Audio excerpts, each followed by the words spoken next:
Distance nerding. Hey! What's up, everybody? Say Wong in the chat, just throwing it right off the top. Graveyard, because James doesn't come on Thursdays and Fridays. He's probably going to be in the chat, but probably won't be on. Because that's just what he does. But ladies and gentlemen, welcome. Friday, it is time for another build. We've got amazing guests on today. But before we get into all of that, of course, introductions are needed. Yes, ladies and gentlemen, I'm your boy, Young Phil. Today is Friday. It is the build. And we just jump into all the sponsors and everything. We are brought to you. This whole show, everything we do here is brought to you by the good folks over at Dubby. That's right, ladies and gentlemen. Dubby is a brand of energy drinks created to help focus concentration, reaction time with no jitters or crash. Dubby contains no maltodextrin, no sugar, no fillers, no artificial colors or dyes. Find out more about Dubby at www.dubby.gg. Use the code NERDING10 and get 10% off your order. It is delicious. It has all the different flavors. They have so much stuff now, and it's almost ridiculous the amount of flavors that they have. I can't even keep up with it anymore. I probably need to like order some of the newer flavors that are out there, but I've been behind on it. Anyway, so yes, throwing it out there, ladies and gentlemen. Go to w.gg, use the code NERDING10, get 10% off your order, and get some deliciousness there. Now, with that being put out the way, we have that out of the way here, ladies and gentlemen. Today's guest is a longtime friend of the show and a guy who's just had his hand in everything we love, from G.I. Joe to ElfQuest to Scooby Doo and the wildly successful Harley Quinn animated series. I mean, more and more. I'm going to get into more of it later, but here to talk about his latest series, not latest, but maybe the latest iteration in that series. I'm going to talk about some Crimson Storm here. Ladies and gentlemen, please welcome back to the show, the one, the only, the talented Brandon McKinney. Philippe, how are you, sir? I'm good, man. How are you? I'm doing great. Awesome, man. That's good to hear. How's the con season been, man? I know you've been like jumping around at different cons. Yeah, I kind of stay local, Central California. I went out to the Fan Expo in San Francisco around Thanksgiving, and that went really well. They're fun. I was just saying to, I forget who, but when you work as an artist, you're kind of solitary. And right. The way to get the work done is to be alone and just, you've got to focus and concentrate. And there's not much socialization, but that's what conventions are great for, is to meet the people who maybe watch your shows or read your comics. And it's always rewarding. Right. Yeah. How many people are coming back to the table that have like read your work before and just like, oh man, I read Crimson Sword and this is awesome. I need to like talk to you more about this. I'm still waiting on that one. I think I had one person say, oh, I really like the book. I'm looking. Wait, no, I take that back. About two people. They came to a signing in Concord at Flying Colors. Joe Fields' I love that comic shop. And they had bought issues 1 and 2, and they wanted to get number 3. And so they were there for that. And that's always super nice. I've sent the book out to some of my studio friends who I used to draw comics adjacent to back in the 90s. And they all gave me some really great feedback. So yeah, it's pretty cool when people actually read what you're doing and can respond to it. Right. No, that's awesome, man. It's great to hear that. Like, you do get some feedback on the book and everything like that. And I mean, the only way you're going to grow, right, was when you get the feedback on it. For sure. And it's kind of what keeps you going, Right. Because it ain't for the money. Comics are a tough business. It's, you want to, it is a business where, I get to write it, I get to draw it. So it's more me right. than any of the storyboards I do for TV shows, more me directly. right? Because I don't write the scripts on any animated show I work on. I'm just visualizing the writer's scripts. So yeah, that's really what makes it worth it, is when people hold it in their hands, read it, get it, and can tell you what they thought of it, good or bad. I haven't had any bad reviews yet, but I don't think enough people have read it. So, well, I mean, that's always a good thing too, though. It's a different thing, because in your case, you're somebody who's coming from the art world that decided to write your own story.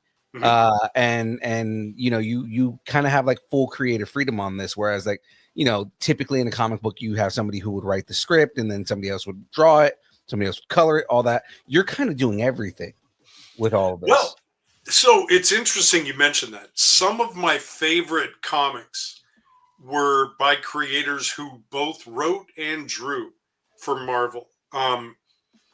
Frank Miller doing Daredevil and Dark Knight Returns, and John Byrne, who was just the master of the 80s, right? Fantastic Four, Alpha Flight, West Coast Avengers. I mean, he was generating so much material at such a high level. Right. And it was his writing, his drawing. And I need to go and say, on Crimson Storm, it is not all me. I'm penciling and I'm writing. Bill Anderson is doing the inking, Ross Hughes doing the colors, and John Hageman, one of the publishers, was doing the lettering digitally. So it couldn't have gotten this far without their help. And Mel Smith, who got the whole ball rolling. He's the other publisher for 10 Ton Press. Here, I'll kind of, give the book a little plug here. 10 Ton Press. This is a Derek Robertson cover of the 3-issue collection. And that's just, a little preview of what it looks like. But I'm really proud of how it all came together, and finally getting another chance to write and draw characters that I've created. Right, because issue 2 came out in 2023, right? Yeah, it's been a while. Yeah, so I mean, it's been a little while since it dropped. And I think what was 21 when you dropped the first issue? 21 was maybe the first issue. 23, yeah. So it makes sense that 2025 is issue 3. Now, I had all my part done back in 2021. Else to get up to speed, get it together to publish. Making comics is a tough business. Yeah. So it took some time, but we're finally there.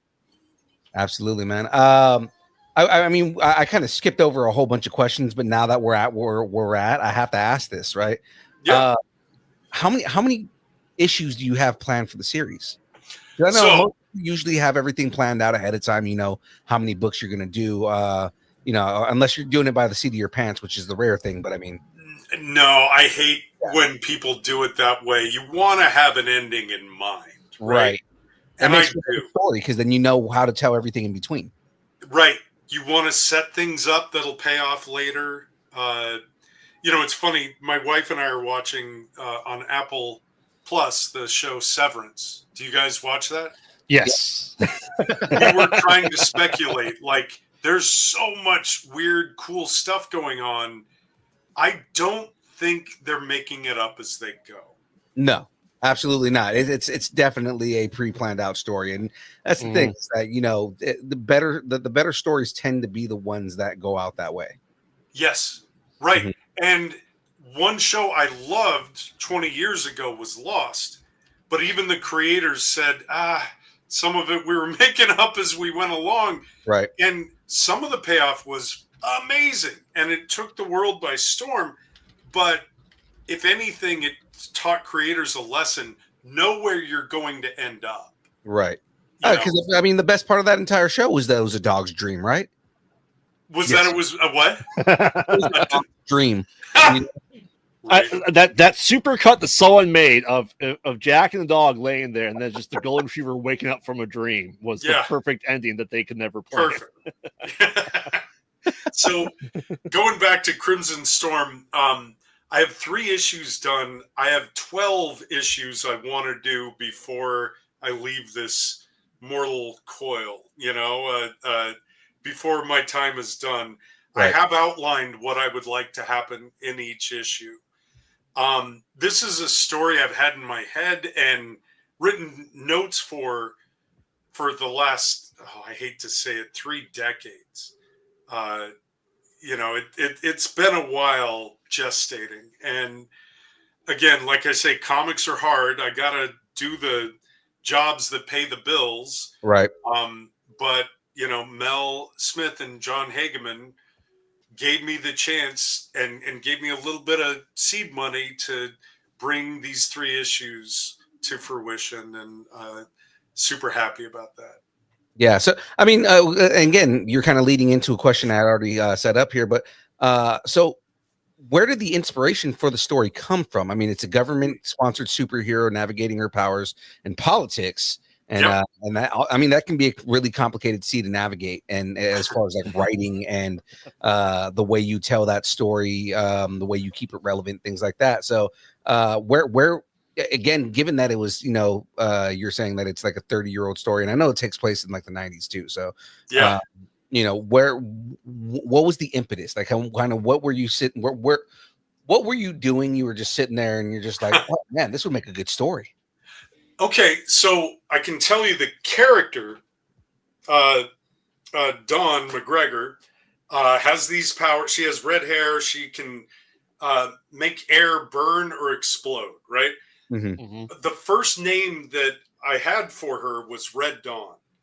And there was that movie in the 80s, right?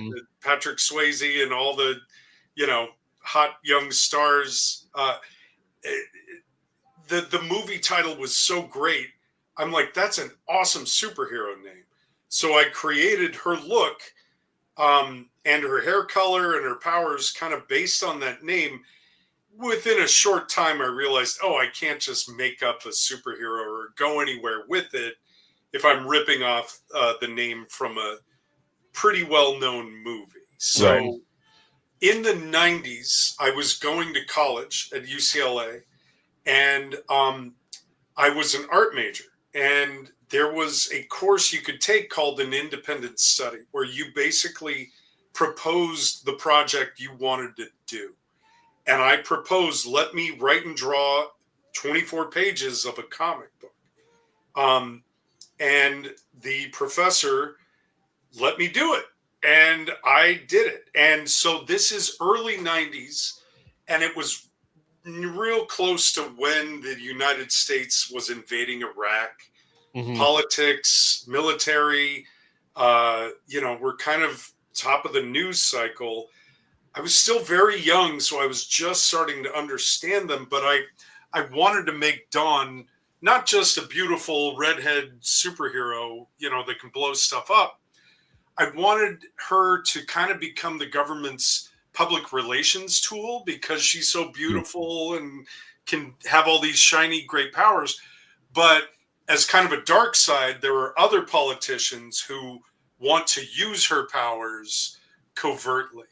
She's a living nuclear weapon, right? So they kind of co-opt her to go run some missions and, almost like Black Ops in a way.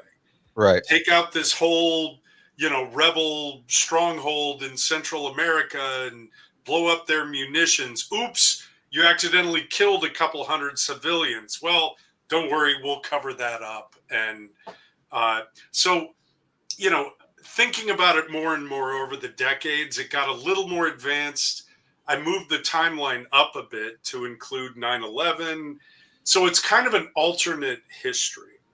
Okay. Yeah. And I'm not trying to build too much of a world. Like,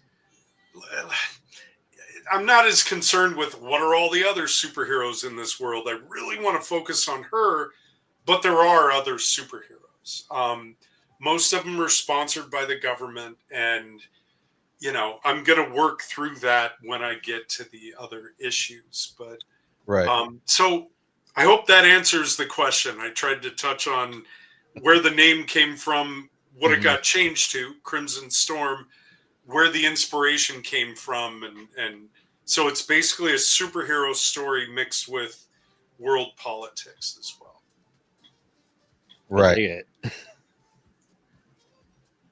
And like it kind of evokes a little bit of The Boys.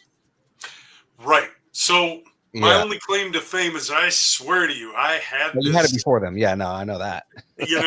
But there's all these great ideas out there, and people are gonna do them and their own version of them. It does sound very much like The Boys.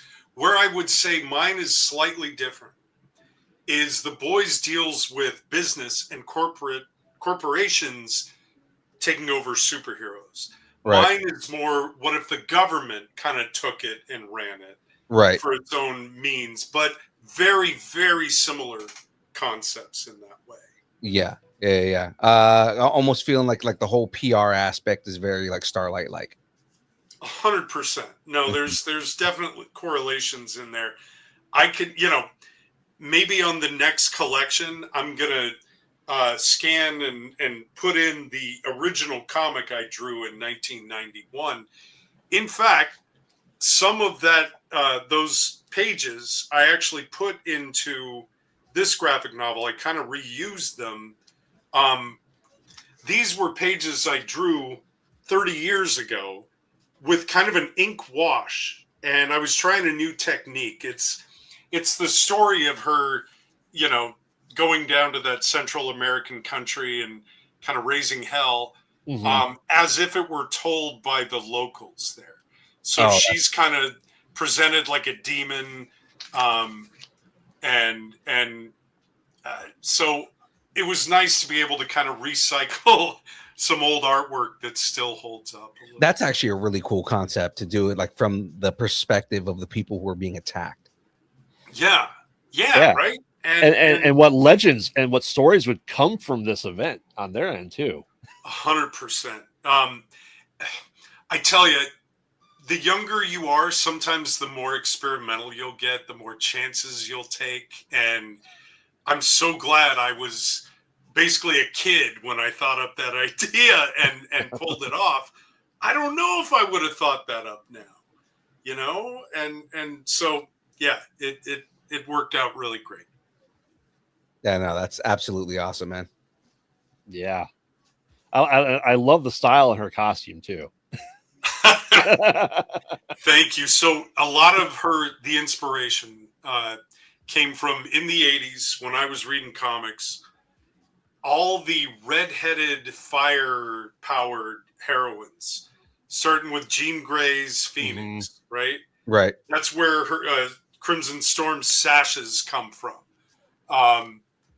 That's very Phoenix inspired. The red and kind of straps on her arms and legs are very Elektra. She's not a fire user, and then the famous boob window here is super Power Girl. That's Power Girl all day. All day, right? So, I designed this when I was 16, and then I tried. It's very sort of exploitive. It's a freaking bikini she's in. Yeah, right. And that's why I tried to write it like, oh, that's part of the government using her as a PR tool. Let's sell her sexuality, to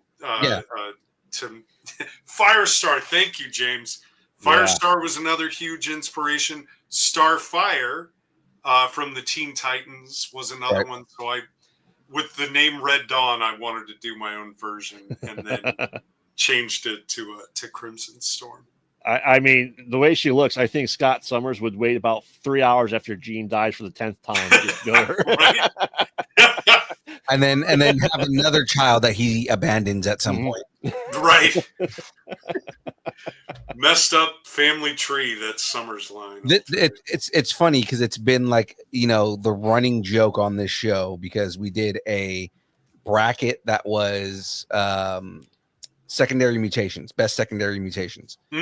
And Scott Summers ends up winning with the secondary mutation of child abandonment.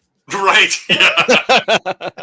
What a secondary power. Yeah, I think since the X-Men 97, that's been our running joke for almost a year now, just because it shows that's what he does. Yeah. One of our buddies, big Cyclops fan, posted a picture that his kid got him a statue of Cyclops. And I was like, oh, it's the embodiment of child abandonment. And he took that as because he was abandoned by Corsair. I said, no, we're going to take it a step further, buddy. Corsair abandoned all three of them, right? Havoc, Cyclops, and what was their other brother's name? Oh man, I'm usually good with nerd trivia. You said it last night. I did say it last night. That's why I'm like, how come it's not like Vorpal, right? Vulcan. Vulcan, yeah. Who was the supervillain of the three? But I mean, like, so Corsair abandons the three of them. Yeah. And then Scott abandons both Nate and Rachel. Yeah. Right. To a point where Scott abandons Nate in the future. Right. He can't be in the same timeline as him. To the future, and then abandons the alternate version of Nate. So he just kind of abandons every version of his child. Nate, come on, Scott, you need a parenting class or something. But it's not. It gets worse. Nate abandons Hope, which is the most egregious of all of that. Right. Right. You name your daughter Hope and you abandon her. Come on, man. Abandon all hope. Exactly. Exactly. That's the right. saying goes. So the joke is that the Summers family legacy is child abandonment. Yeah. Yeah. Nice. So Scott has a child with Crimson Storm and abandons that child as well. That would probably happen, I'm sure. He probably saw his kid to the other next government agency that wants the kid. Right. Well, in this universe, at least they're taking care of him and not trying to kill him. You're better off here. Stay here, kid. So going back to what you were asking with conventions and schedules and everything, I wanted to take an opportunity to promote two things that I have coming up. One is tomorrow. If you're in the Sacramento area, I'm going to be doing a signing at the store World's Best Comics, Dave Downey's shop, on Watt Avenue, from noon to 3. And I'll be selling, he'll have some Crimson Storm collections. I'll have some of my other comics, some prints, some original art from other jobs I've done. And you can come meet me there, again, if you're in Sacramento. And then I believe it'll be 3 weeks, is the big SAC Con. Right. At the Safe Credit Union Convention Center downtown. That one is going to be very ElfQuest focused because we got Wendy and Richard Peeney to come and be guests at that show. Nice. Yeah, which is huge, right? Because, they don't do a lot of shows these days. Post-COVID, that kind of rocked the whole convention world. Mm-hmm. But they were gracious enough to come out. And I have a history with the Peenies because they let me draw and even write some ElfQuest comics back in the 90s. So it's going to be a really great chance for me to see them and catch up, and for the public, bring all your ElfQuest stuff and get it signed. It'll be great. Yeah, that's kind of a big deal. Yes. Yeah. Absolutely is. I mean, since we're talking about kind of like, updates and everything like that. So since the last time we talked to you, which has probably been on the show, at least has been like, what, 2-3 years? That was our first, you did like a big anniversary special and I popped in really quick for that. Right. There was also that, but I mean, like, since the last time we had you on and did like a full on like interview, Yes. you've done like even more iconic work, right? So like the last time we had you on the show fully, you had just finished Harley Quinn, but like since then you've done Invincible, you've done more Young Justice, you've done Kite Man, hell yeah, then Solar Opposites, Lower Decks, like pretty much every project you work on is from a property that we already know that you love. Does it become like more and more surreal, or do you get more used to it the more you like do all these properties?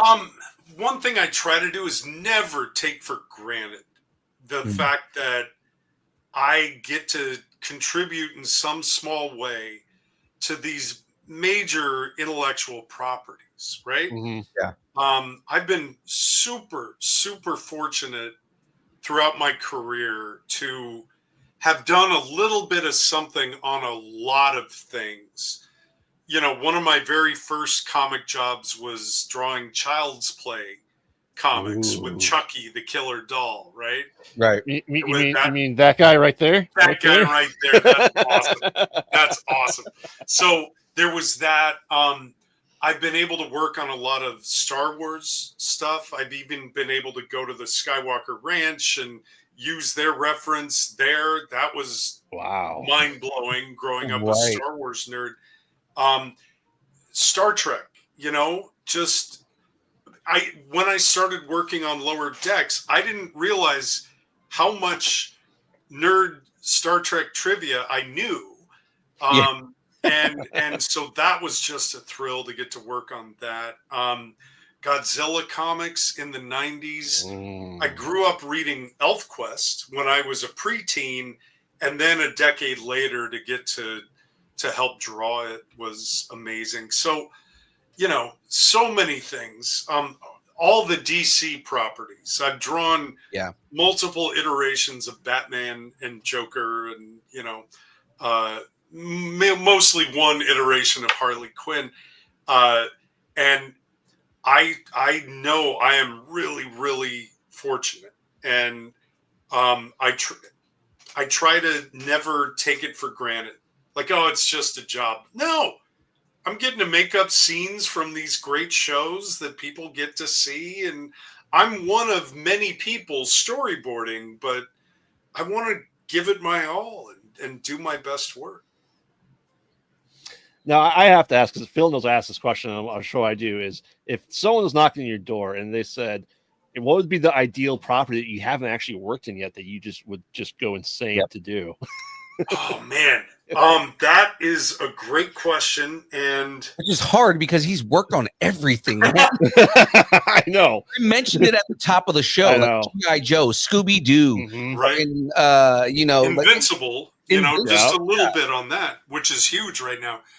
I think the answer would be the show Avatar, The Last Airbender. Oh, nice. Korra. They're doing it this close to being able to work on Korra, but I was still living in Florida, and they wanted everybody in house.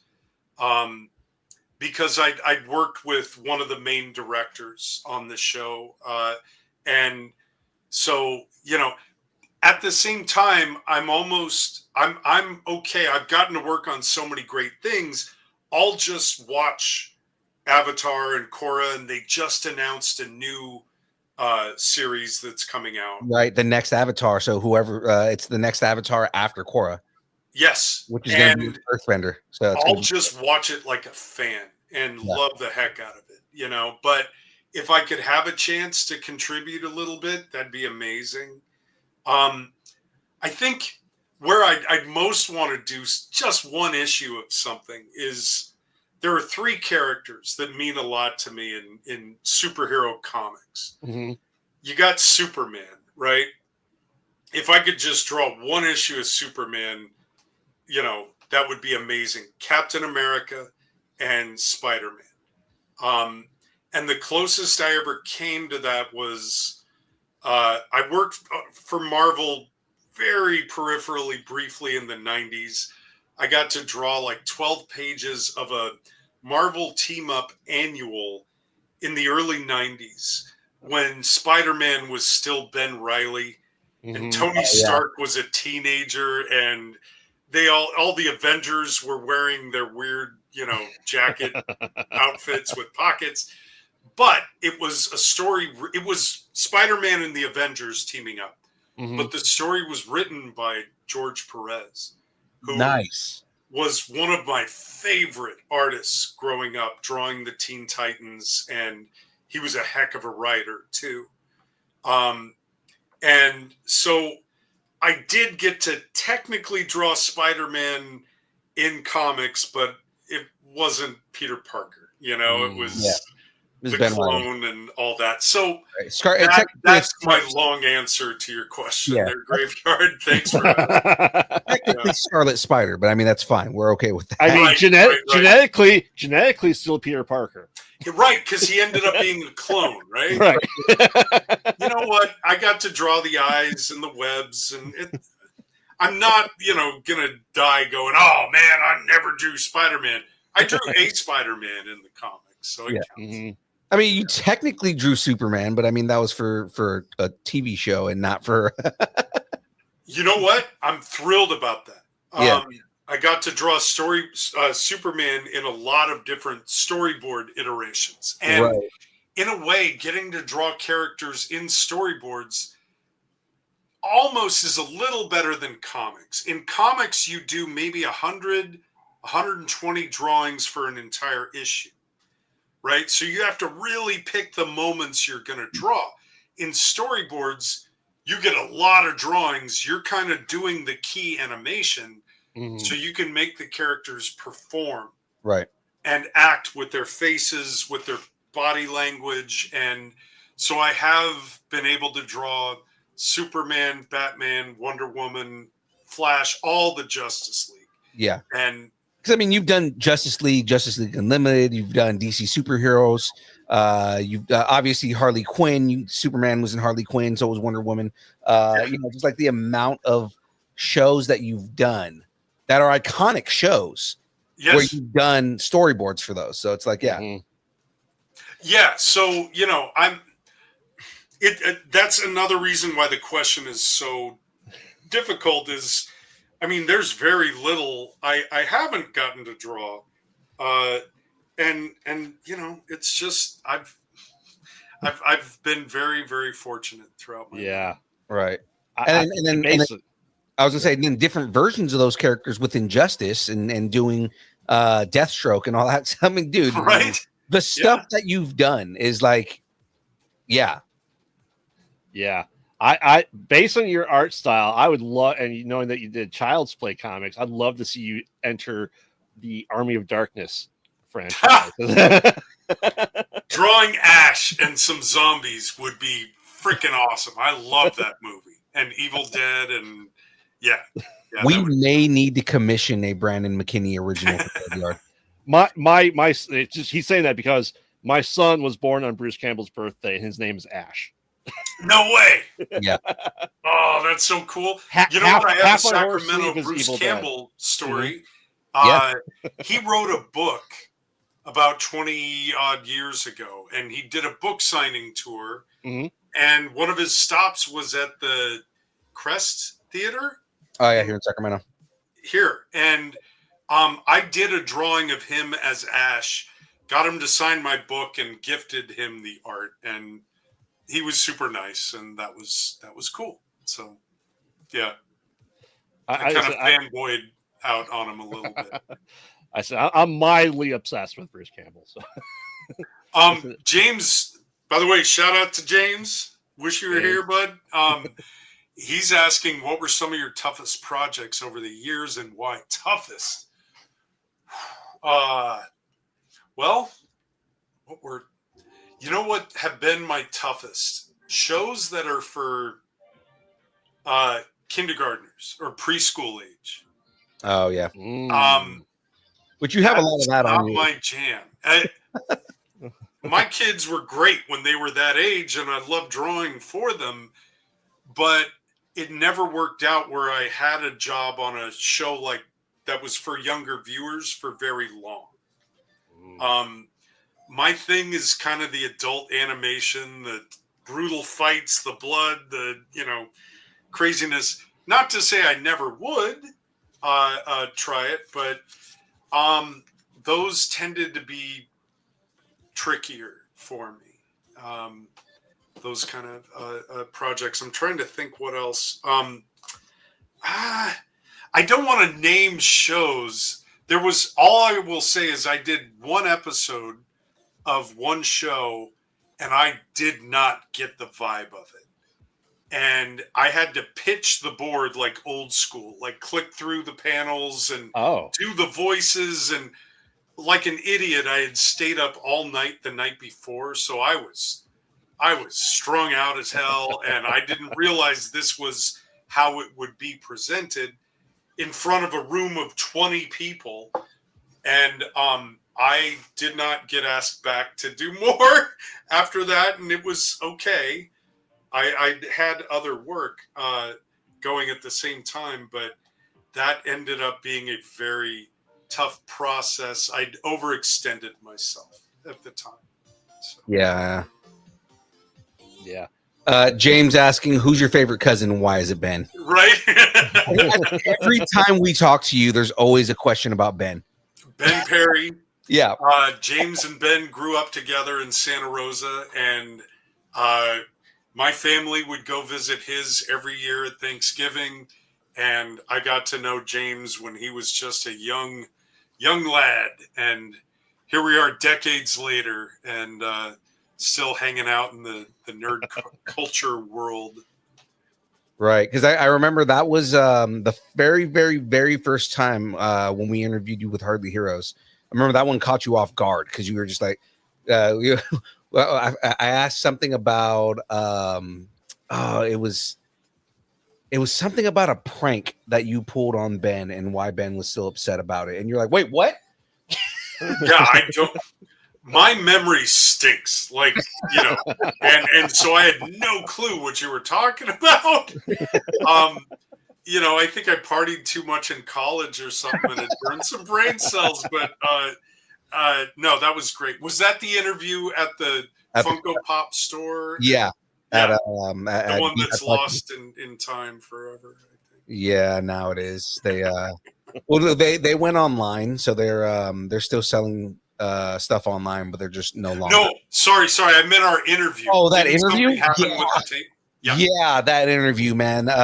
That's right. The old producer of that show lost the camera, and and we lost that entire interview. I was so it was such a Stuff good happens. It's all good, you know.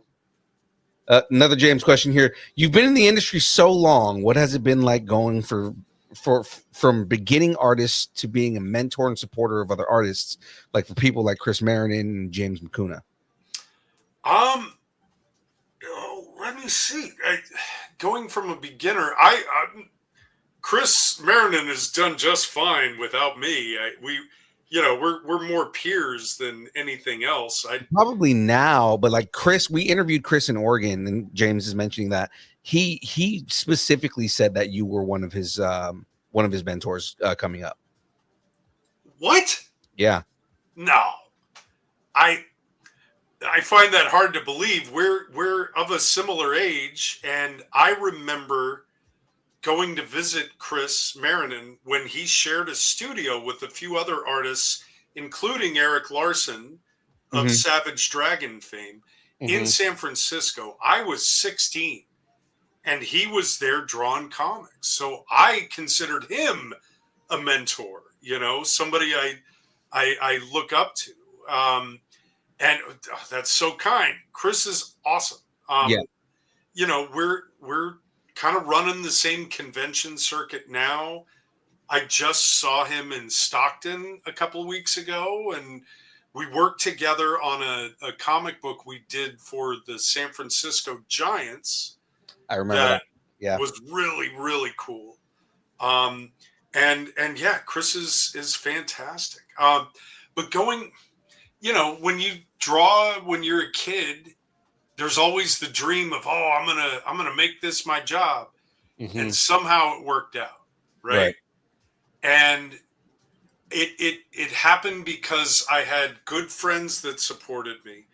I had my mom and dad who supported me. in many ways. I couldn't have gone to get a degree at UCLA if it weren't for their support financially, mentally.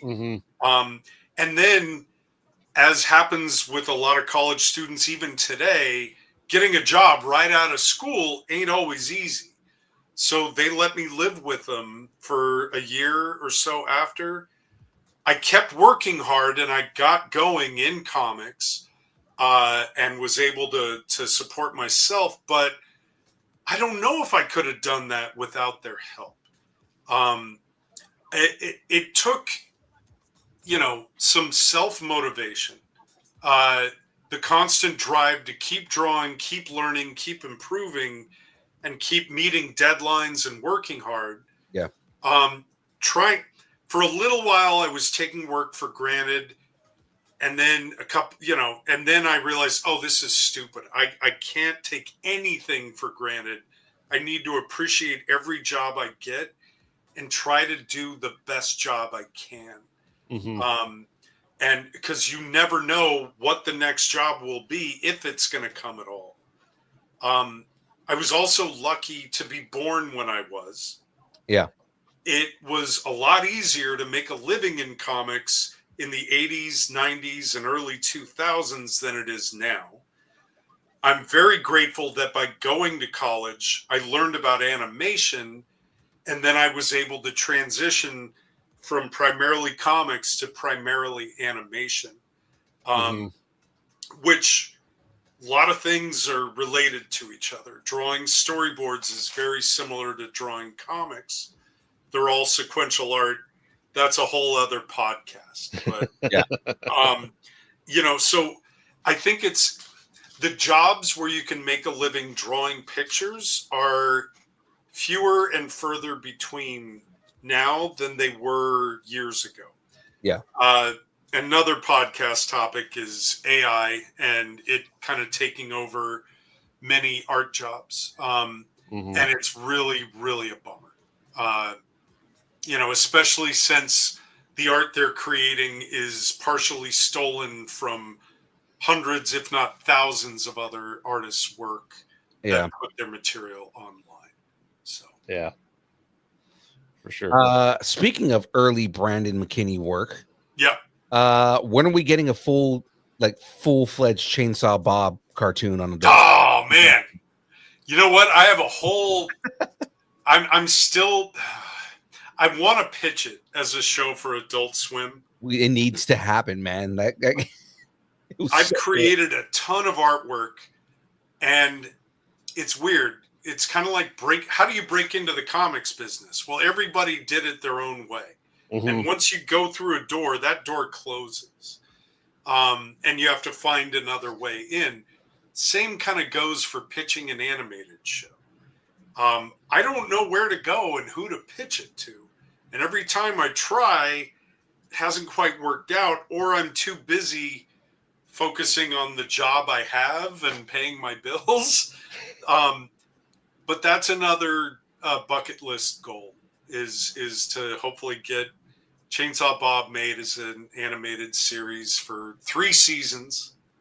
And then I have another kind of all ages science fiction idea I'd love to see come to fruition as well. I have a lot of ideas.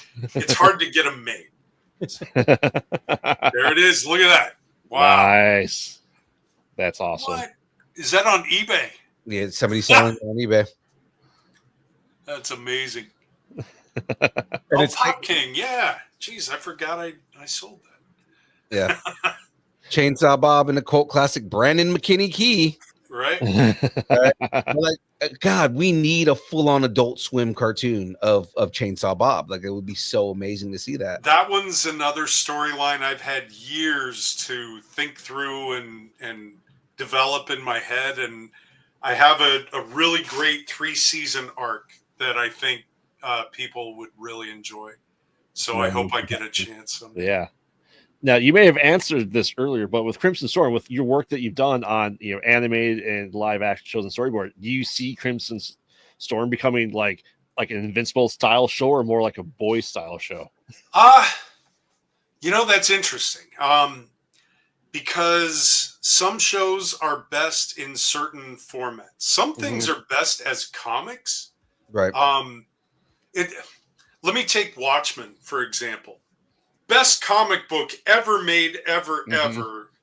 I'll argue that, All day, Dark right. Knight Returns a close second. It is hard to make it as a good movie, live action. The spin-off TV show they did was great. The movie was great, but it works best as a comic. They just made 2 animated movies that are just out now, Right. that are an amazing adaptation of it. Right. Animation, you can get close because it's really just you think of it as, if you treat it as an animatic, just with like better artwork. Yep. Then you can make that work. Right. Well, Spawn comes to mind for that point. Right. Exactly. Right. Well, I was gonna say like for like animation. So look at Batman Year One. Look at the adaptation of The Dark Knight. Like those adaptations were really well done. Yes. And there are adaptations that are not as good, are still good on their own, but aren't as good as the comic. And it's kind of like yeah. One comics to movie adaptation that I really dug was 300. Right. So just to give Also Zack Zack Snyder some props, Watchmen was great, but 300 was amazing. Yeah, and that was panel for panel. Totally panel for panel. Yeah. Right. Took what Frank Miller did and expanded on it. Where I see Crimson Storm, not as much animation like Invincible, but it'd be awesome to see it as live action, because it deals with more grounded topics like politics and relationships and such. Right. So Chainsaw Bob, I'd love to see animated. Crimson Storm, live action. Maybe a TV series that kind of focuses not so much on what happens in here, but what happens in my story 3-4 issues down the line. I hope you guys get to read it someday and then maybe see it on your television or something. Yes. Right. Yeah. Absolutely, man. So we skipped over a question at the beginning, right? And I kind of want to circle back to this one, just because we got right into the comic book, and I was like, I just want to talk about the comic book, so we're gonna do this. But we're gonna go back into, normally we do these opening questions, the let's learn about you kind of things, and we've done the other questions with you, but we have a new one that we asked, so I wanted to run it by you just because I felt like it'd be a fun thing to do with you. So if a movie was made based on the life of Brandon McKinney, who would play you and why? Wow. Jeez. It depends on what age. And man, in my head, I would love to see the guy who's Reacher now, Alan Richmond. Alan Richmond. That guy is shaped like a freaking superhero straight out of the Dude, comic. he's Batman. He is Batman. In a way, it's almost too much like Batman, or too exaggerated to be Batman. But no, he can work. Because I keep telling everybody, canonically in the comics, Batman is 6'5", 280 pounds, right? Then he's perfect. Yeah. Alan Richardson is 6'5", 230 pounds. Dude, he fits it perfectly. Yeah, he really does. No, he's great. I sort of picture him more as Captain America. Chris Evans was picture perfect. He was. And, developed enough. I think because of the kind of blonder hair and the exaggerated musculature, I could see him as that. But for real, who would play me? Man, I don't know. Me, if you could de-age me in different parts, but I haven't really thought of that. People say I resemble John Tesh from the 90s. So I guess him. I don't know. Who would you? I would say Joel Edgerton. Okay. I can see that.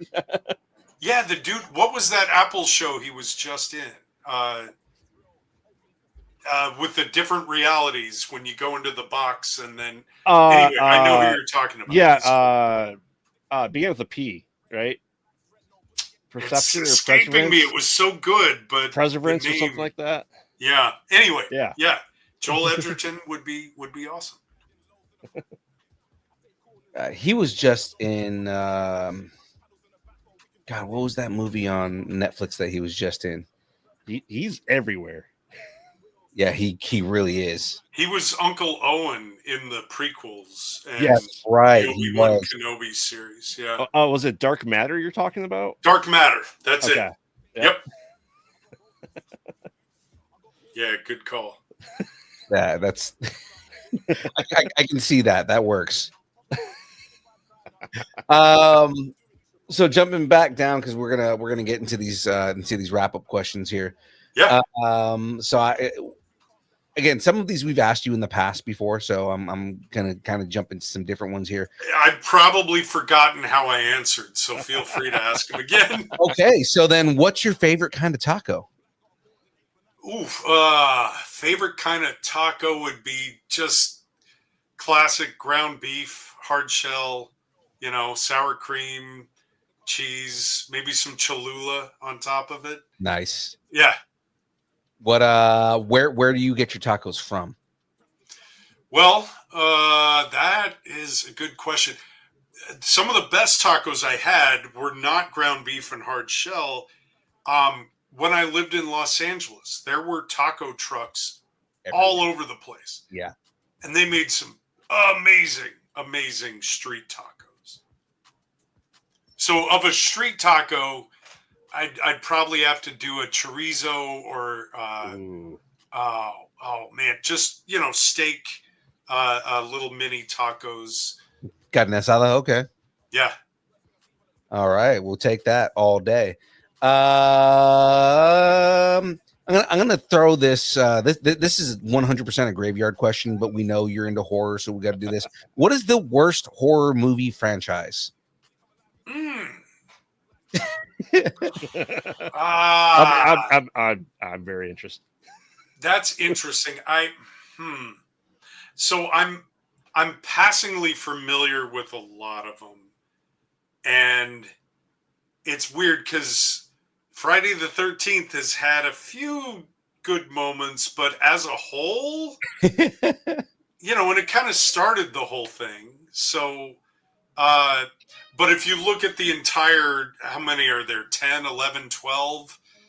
It's not great. One of my favorites is Nightmare on Elm Street, but even that went kind of south near the end. Mm-hmm. The first one scared the crap out of me when I was 12. So, yeah. Nice. So I'm actually going to defer to James for the next one here. Okay. Any advice for comic creators trying to get published or seen or get exposure? I need that question answered for myself. James, the comics industry gets harder and harder every year. Yeah.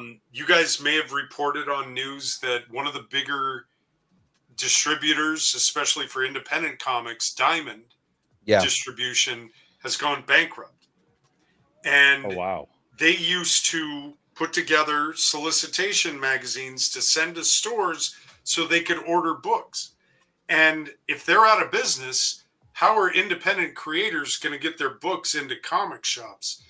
It is very difficult to make a living drawing comics.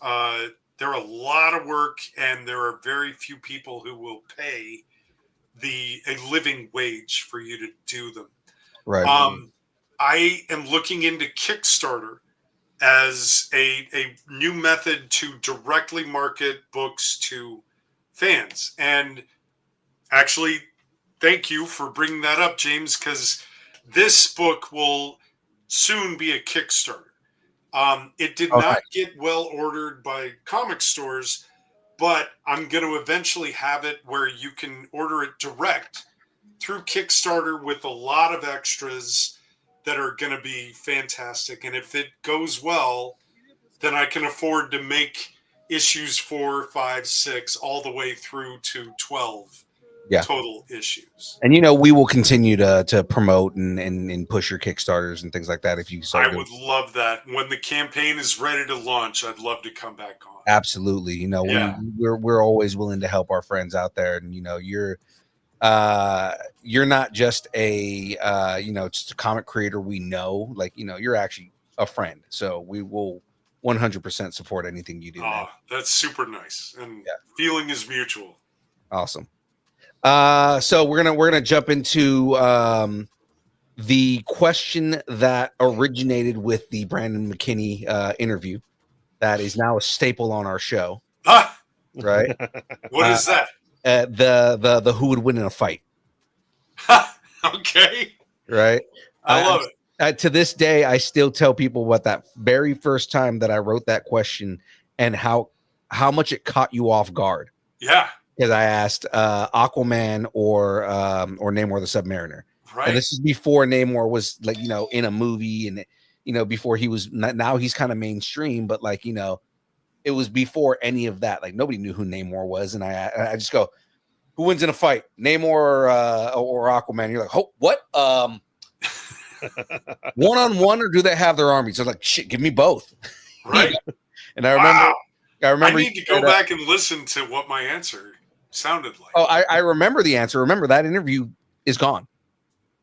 Oh, first one. You asked that at the pop-up store. At the pop-up store, yeah. So I remember your answer. Your answer was if it's one-on-one, Namor the Submariner will mop the floor with Aquaman, but if they have their armies, Aquaman will destroy Namor. That would be my answer. Mm-hmm. Yeah. Yep. But because Aquaman can summon every creature in the sea. Right. Namor's got his Atlanteans, but there's more sea creatures than there are Atlanteans. Right. Yeah. Right. So to update, I was like, okay, I need something equally as, a fight that would be like equal in merit, right? Okay. So who would win in a fight? Batman or Moon Knight? I'm going to make this quick and easy. Batman, because Moon Knight was just Marvel's version of Batman. Right. They're both rich. They're both humans who are well trained, with lots of different gadgets and equipment. Batman also has a wider cast of heroes around him who would save him if he were ever in trouble. Moon Knight has multiple personalities, which Batman would do his homework and figure all that out and figure out how to, turn that against him. Love Moon Knight. His costume looks amazing, and the show was pretty interesting. And I love the Egyptian lore behind it. But it is Batman far and away. No questions asked. Well, I agree with enough homework, Batman can beat anyone. Right. Right. He absolutely can. My only thing is Jake Lockley is Batman if he were unhinged. And that's Batman what? Is Batman if he were unhinged. So like when Moon Knight is taken over by Jake Lockley, that's not Mark Spector. Mark Spector is the mercenary. Is the mercenary. Okay. Yeah, Jake Lockley is the psychopath cabbie that kills anybody that gets in his way. Oh, okay. Right. That's kind of like where my mind always goes is in that fight. One, it depends on who in control the body. Yeah. Right. Mark Spector would probably be able to keep up with Batman for the most part, but he'd eventually lose. Yep.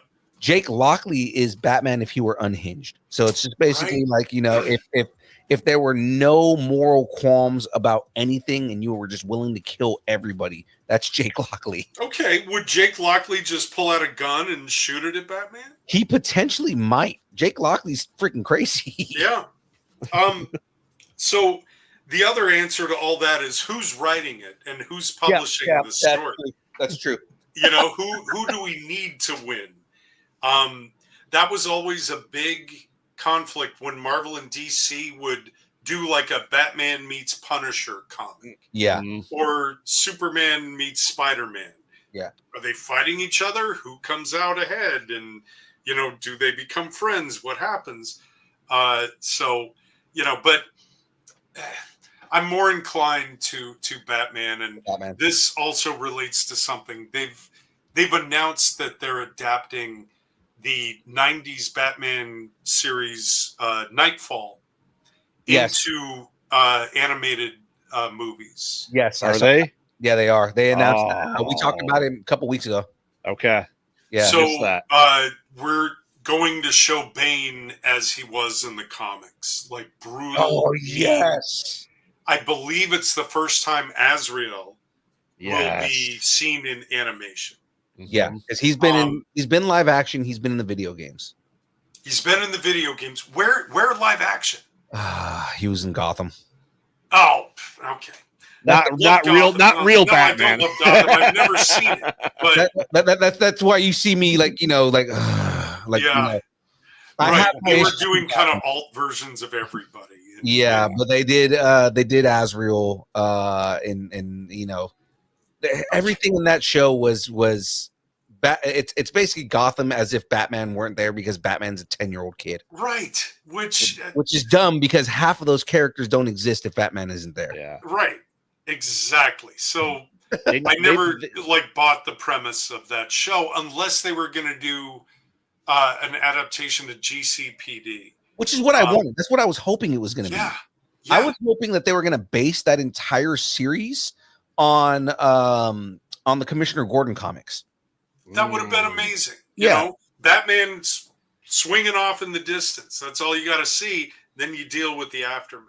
Well, they were talking about it was supposed to be Gordon as he came up through the ranks. And it was supposed to be like a police detective procedural show. Yeah. And it was supposed to be, this is the reason that Gotham needs Batman, is because of the corruption that Gotham PD had. Yeah. And it was supposed to be Gordon working his way up through the ranks to become commissioner and be like the Boy Scout. But they decided halfway through the first season that, well, this is not as fun as people want it to be, and people want Batman. So, they don't want Gotham without Batman. So we're basically going to turn Commissioner Gordon, or at the time he was Detective Gordon, but we're going to turn Detective Gordon into Batman essentially. Yeah. And eventually by the end of the series, and this is the part that pissed me off the most, Bruce turns 18 and he's Batman already. It's like, no, Bruce doesn't become Batman until he's in his 30s. Right. Yeah. He's got to develop the Playboy aspect of Bruce Wayne and then go training and all that. Yeah, because he goes and he travels. He becomes a freaking magician. He becomes a ninja. He learns every aspect of what he is. The only reason he is the world's greatest detective is because he spent 20 years learning those skills. Yeah, I know, we're almost done. Sorry. My wife just came home, so I'm giving her away. No worries. And I mean, I get nerdy about Batman because I'm a big Batman. Oh, no, I get it. I get it, man. We're all passionate about this stuff. That's why we're here. Yeah. Absolutely are, man. So I'm going to give you an opportunity to plug one more time. Give us all of your pluggables, everything you've got going on. Of course, 100%. Let's talk about World's Best Comics tomorrow. Yes. Everything that you've got coming up, give us a plug. Let's go. Okay. Well, let's see. The signing is tomorrow at World's Best Comics in Sacramento. You can Google that. Look for announcements on Facebook. And then in 3 weeks, I believe, is the SAC Con, where I will be one of many guests, but the headliners are Wendy and Richard Peeney of ElfQuest fame. I am wrapping up work on the Nightfall adaptations, the animated adaptations that are going to they're going to knock your socks off. I can't. Season 5 of Harley Quinn, which I finished work on about a year ago, but it is airing, and new episodes are coming out now on Max. You can watch previous seasons of Star Trek Lower Decks on Paramount Plus. Watch every episode of those shows. It's so much fun. Whether you're a Trek fan, but especially if you are a Trek, or whether you're a Trek fan or not, but if you are a Trek fan, you will love it. Solar Opposites is another show on Hulu that I've done a lot of work on. And keep an eye out for a future Kickstarter campaign with my character Crimson Storm here. That should hopefully be in the next 2 months or so, give or take. I've got to keep the day job going, but I'm working on getting something really special planned for that launch. And I guess just find me on Instagram. It's just my name, Brandon.McKinney. And I will post any convention announcements, Kickstarter announcements there. So Brandon.McKinney. Awesome, man. I do have one question you may or may not know. It may be under NDA, so if it is, do not answer it. But okay. As far as Nightfall goes, because I don't know whether Bane's been cast or not, but if he has, and if you've heard any of the voice on it, is he going to be Cuban? Because they haven't done that yet. Santa Prisca is supposed to be DC's equivalent to Cuba, and a lot of these animated movies and live action stuff, they've like managed to make him from other places. Here's the thing. His whole look, his mask is based on a luchador. Yeah. Mask, right? Yeah. The voice actor is cast appropriately. Let me just say. Okay, and again, that's all I need. I don't need to know who it is. That's all you get. No. Now, I love James Adomian, who does Bane in Harley. Oh yeah, he's hilarious because he's spoofing Tom Hardy's take on him brilliantly. Right. But no, this Bane is very true to the image you have in your head. Oh, I'm so excited. I'm even more excited. No, it's really got some great stuff. And even the original comics featured appearances from most of Batman's rogues gallery. So, in the comics, I think they blew up Arkham Asylum and let all the villains free. So that's a part of this story too. It's going to be amazing. So keep your eyes peeled for it. I think the first part will hit at the end of this year. Oh man, I'm so excited for this. And it's again, going to be amazing. That's all I needed. I don't need to know who's playing him. I'll find that out later and get super excited about it. But I mean, like, I've been waiting for a certain version of the adaptation of Bane, and we haven't fully gotten it yet. Like the one that was in Justice, Young Justice was close, but he felt derivative. This one is gonna. It might be the best version of Bane. As far as the criteria you're looking for, Phil. Yeah. You're going to dig it. Oh, man, I love it. I'm excited. All right, well, before we get going here, Graveyard, please give everybody your pluggables, sir, because you've got a couple plugs here. Yes, I am Graveyard, co-host of the Mostly Pod Out at Night, Mostly Podcast. Mostly Pod. at night. Mostly. New episodes drop over on Spotify and go up to YouTube every Thursday at 9 p.m. Central. Check out Conversations in the Void every Wednesday at 9 p.m. Central. We talk to people in the horror world, whether new and old. We like to talk to them all. Follow us on social media at Pod Out at Night, and stay tuned. In about 18-ish minutes, we'll be playing the Dark Pictures Anthology Episode 2, Little Hope, over on Twitch. So make sure to check that out. There is no hope for you at all. Exactly. Sorry, I just had to say it that way. Well, ladies and gentlemen, you know who I am. I'm your boy, Young Phil, Distance Nerding, all the social media places. If you guys would like to connect with us and see what we're doing and hang out with us and all that kind of stuff, we keep it all updated on all the social media platforms and stuff out there. You can connect with us on Instagram, Facebook, Twitter, still not calling it X, Twitch, TikTok, Threads, YouTube, Discord, Blue Sky, MySpace, Vine, GeoCities, Friendster, Second Life, AIM, Farmers Only, Christian Mingle, OnlyFans. It's only pictures of Aaron Watson's feet and mandibles, the beard, Jamez's glasses sitting on a table, judging you for not buying all of the merch that we have left. And of course, everything we do for money, because he would do anything for money. And yes, it's meant to sound that bad. All right, ladies and gentlemen, if you would like us to break up with your boyfriend, girlfriend, significant other, pet, schoolyard bully, annoying neighbor, or just tell us how much you enjoy us, hate us, or wish the internet would consume us completely and spit us out at the feet of the comic book accurate version of Bane, you can send us an email at inchNerding@AOL.com, and we will read it live on air. Ladies and gentlemen, that is it from us. Oh, it's my face. That is it from us, ladies and gentlemen. We hope everybody had fun. As always, thanks, and keep nerding together. It is now time for the dance party. Let's get this going. All right. Good talking to you guys. Me too. I didn't actually dance this time, but I didn't actually build this time, but I got a half a frog from yesterday. Next time I'll have a doll that I can make dance. All right, you guys, I got a boogie, but it was great talking All to right. Take care, man. Yeah. you. All right, bye-bye. Distance nerding.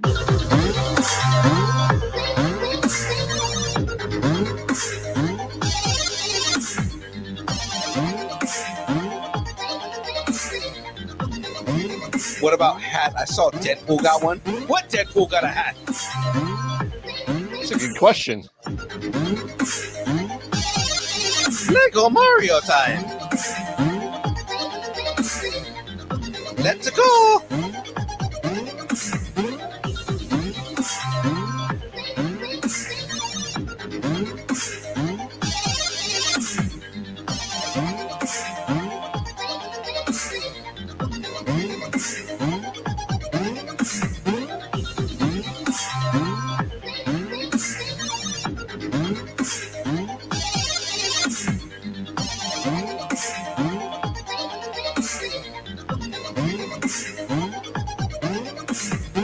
All right, we'll see everybody Bye. next week.